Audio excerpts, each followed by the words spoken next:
Let's see how to install Ubuntu 24.04 on VMware Workstation Pro. The first thing we need to do is to open the web browser, then go to ubuntu.com, just like this, ubuntu.com. And from here we need to download Ubuntu. So here from the top I'm going to click on download Ubuntu, then I'm going to download Ubuntu desktop. And from this page we can choose the version we want. As you can see from here we can download the latest LTS or long-term support version. And if we scroll down a bit we can find this version, which is the latest version overall, but this is what's known as a short-term support version. So for most people, the best option is the long-term support version, unless you really want the latest and greatest. But since this is the long-term support, this is the one I'm going to download. So I'm going to click on the green button to download this version. Then it leads us to this page, and we need to wait for a second, and then the download will start. Okay, so now it's download Ubuntu 24.04. It's quite a big download. It's over 5 gigabytes, almost 6 gigabytes actually. So it will take a while to download. I'll be back when it's done. Okay, so the download is complete and the ISO file for Ubuntu should now be in our downloads folder. So let's open the file explorer and let's now open the downloads folder, and here it is. And here indeed we can see our Ubuntu 24.04.iso file. Now we can open VMware Workstation, and here from the top I'm going to choose Home. Then we can create a new virtual machine, and I'm going to go with Typical. We then need to choose this option, Installer Disk Image. Then we need to click on Browse. And I'm going to navigate or to browse to my Downloads folder. Here it is. And in this folder, as we already know, we can find the Ubuntu ISO file. So let's choose this file and let's open this file.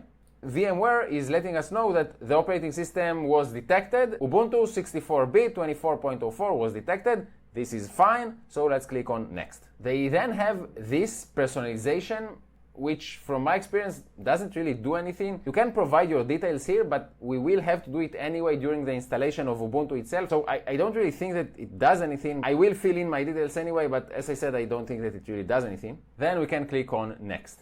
We need to give a name to the new virtual machine. I'm going to rename this to Ubuntu 24.04. Then we need to choose the location for the new virtual machine. So I'm going to click on Browse, and in my C drive, so let's open the C drive. This can be found under this PC, and here is my C drive. So here I have a folder called Virtual Machines, and in this folder I'm going to create a new folder. So let's make new folder, and this is going to be Ubuntu 24.04. And now I'm going to choose the new folder, and we can see that it was selected here, so I can click on OK. So the new virtual machine will be installed here. C Virtual Machines Ubuntu 24.04. This is fine. Let's click on Next. We now need to specify how much disk space we want to allocate to the new virtual machine. The default is 20 gigabytes, which might be a bit on the lower side, but I mean, it's fine. If this virtual machine is going to be used as part of a lab network and you're mostly going to use it for learning and experimenting, then 20 gigabytes can be definitely enough. But if you are planning to do more with this virtual machine and use it with a lot of files and programs, then you might want to allocate more. As for me, 20 gigabytes is going to be enough for me, so I am going to leave it at 20 gigabytes. And here at the bottom, we can choose if we want to store the virtual disk as a single file or if we want to split it into multiple files. This is your choice to make. I'm going to leave it at the default, so let's click on Next. And here we get a summary of the selections we made for the new virtual machine. We can customize hardware. And as you can see from here, we can change the amount of memory that we allocate to the virtual machine. As you can see, for this version of Ubuntu, the default is 4 gigabytes, which might be definitely enough. Since my host machine has almost 16 gigabytes, I can afford a bit more, so maybe I'll increase it to maybe 5 gigabytes. But even if you are going to leave it at 4 gigabytes, this is fine. Then I'm going to click on Processors, and as you can see from here, you can change the number of processors that will be allocated to the virtual machine. I am going to leave it at 2. Once we are done with this, we can close this menu, and here I am going to leave this checkbox unchecked for the moment because we want to make one more change before starting the virtual machine. So I'm unchecking this checkbox, and let's click on Finish, and we can see that the new virtual machine was created for Ubuntu. Now I'm going to right-click on the new virtual machine, and from here I'm going to choose Settings. Then I want to go to Options and Advanced. And here I want to make two changes. First, I want to uncheck this box, Enable Side Channel Mitigations for Hyper-V. This option is on by default, and it's considered more secure or more safe to run the virtual machine when this option is on. But as you can see written here, enabling side channel mitigations might degrade virtual machine performance. So this added security has a performance cost.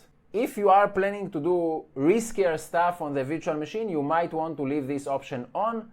But for me, I'm only going to use this new virtual machine for productivity tasks, so I don't necessarily need the highest security. So I'm going to uncheck this box. And also, I'm going to change the firmware type from BIOS to UEFI.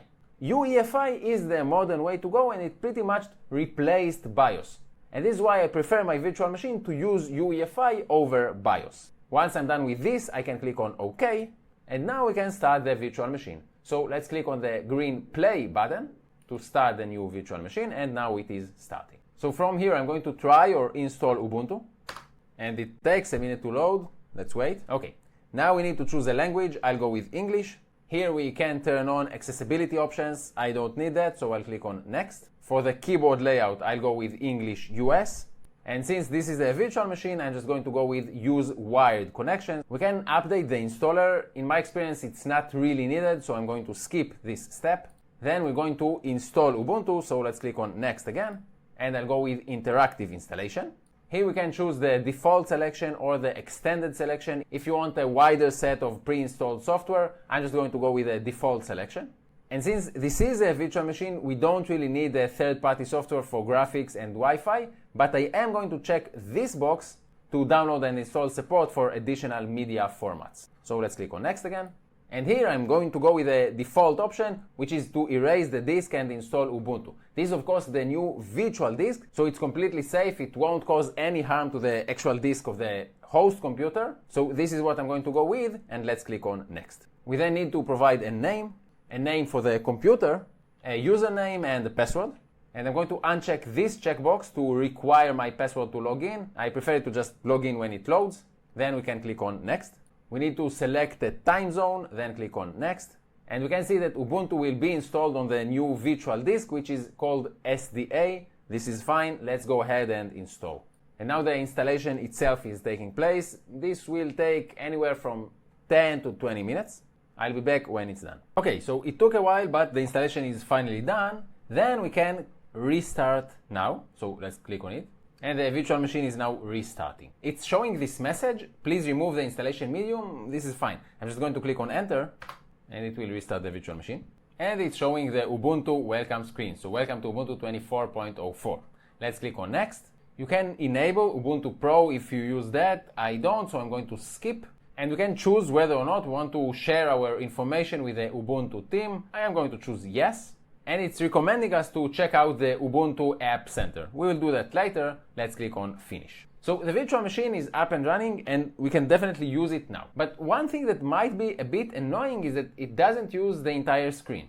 Even if we're clicking here to enter full screen mode, it still only uses this part of the screen and not the entire screen.